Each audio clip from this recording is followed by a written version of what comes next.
सरकार को लगता है कि हमारी जिम्मेदारी खत्म हो गई। प्रधानमंत्री क्यों आ रहे हैं? 300 लोगों की मौत हुई है उसमें। जो हवाई जहाज का मेंटेनेंस होना चाहिए वो ठीक से नहीं हो पा रहा है। मेरे पास पूरी जानकारी है। देखिए, एक महत्वपूर्ण सेक्टर सिविल एविएशन, लेकिन सरकार गंभीरता से उस पर नहीं देख रही है। सब कुछ बेच दिया है। एयरपोर्ट्स हो, एयर इंडिया जैसे हमारे नेशनल कैरियर हो, अपने सबका निजीकरण किया है। तो सरकार को लगता है कि हमारी जिम्मेदारी खत्म हो गई। अगर आपकी जिम्मेदारी खत्म हो गई तो आपके मंत्री एक्सीडेंट के बाद कैमरा लेकर क्यों भाग रहे वहां? प्रधानमंत्री क्यों आ रहे? 300 लोगों की मौत हुई है उसमें। सरकार जिम्मेदार है, सिविल एविएशन मिनिस्टर जिम्मेदार है, डीजीसीए जिम्मेदार है, एटीसी जिम्मेदार है। आज भी आप देखिए जो आंकड़ा आ रहा है, एटीसी डीजीसीए में 50% स्ट्रेंथ कम है काम करने वालों में। इसका मतलब सरकार उससे गंभीरता से नहीं ले रहा और एक्सीडेंट हो गया, मेंटेनेंस में ध्यान नहीं है।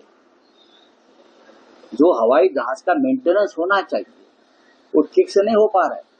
ये भाई बार बार हम बोल रहे हैं। मैंने उस कमेटी पे, स्टैंडिंग कमेटी पे काम किया है, मुझे मालूम है मुंबई में क्या हो रहा है, अहमदाबाद में एयरपोर्ट पे क्या है, दिल्ली एयरपोर्ट पे क्या है। मेरे पास पूरी जानकारी है।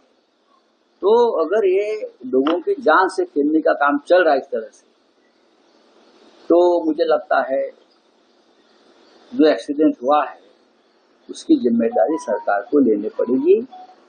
जांच हो जाएगी, चलती रहेगी, जांच से कुछ निकलने वाला नहीं। निकालिए व्हाइट पेपर, 10 साल में क्या हुआ है पूरा एविएशन सेक्टर, चाहे राफेल हो, चाहे ड्रीमलाइनर हो, अपाची हो, जो खरीदी बिक्री हुई है सबका निकाल लीजिए। इंक्वायरी होनी चाहिए कि बड़ा ऐसा प्रेशर है तो एविएशन मिनिस्टर की जो रेजिग्नेशन है वो लेनी चाहिए। आपको लगता है इस चीज को लेकर? देखिए, जिम्मेदारी कोई बात ऐसी है कि यहाँ कोई जिम्मेदारी लेकर इस्तीफा देने के लिए तैयार नहीं। मैंने कहा ना कि पुलवामा हो गया, किसने इस्तीफा दिया? पहलगांव हो गया, किसने इस्तीफा दिया?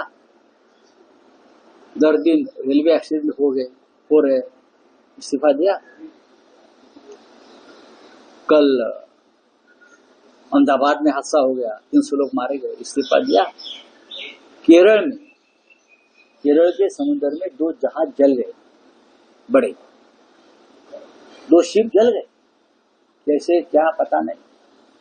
तो क्या उस संबंधित जो मंत्रालय है उसके मंत्री ने इस्तीफा दिया? कौन जिम्मेदारी? ये सबकी जिम्मेदारी आती है प्रधानमंत्री के ऊपर।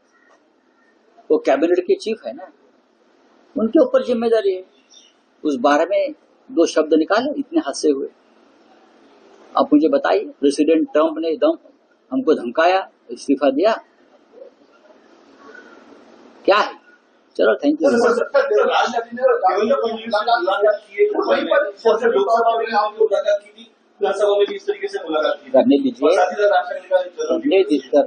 करने दीजिए, कोई फर्क नहीं पड़ता है।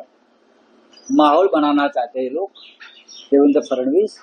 लेकिन मैं बार बार कह रहा हूँ, देवेंद्र फडणवीस चाहे राज्य के मुख्यमंत्री हो, महाराष्ट्र की जो दुर्गति हुई, मुंबई में मराठी मानुष की जो दुर्गति हुई है, उसके लिए देवेंद्र फडणवीस जिम्मेदार है। तो शरद पवार ने कहा है कि बीजेपी को हराने के लिए किसी भी युति कर सकते हैं। आपके अंदर से भी जुड़ रहा है। अच्छी बात है, बीजेपी के हराने की बात पवार साहब कह रहे हैं तो हम उनका स्वागत करेंगे। अगर आप ये वीडियो YouTube पर देख रहे हैं तो हमारे चैनल को सब्सक्राइब कर बेल आइकन दबाएं और Facebook पर देख रहे हैं तो हमारे पेज को लाइक करें।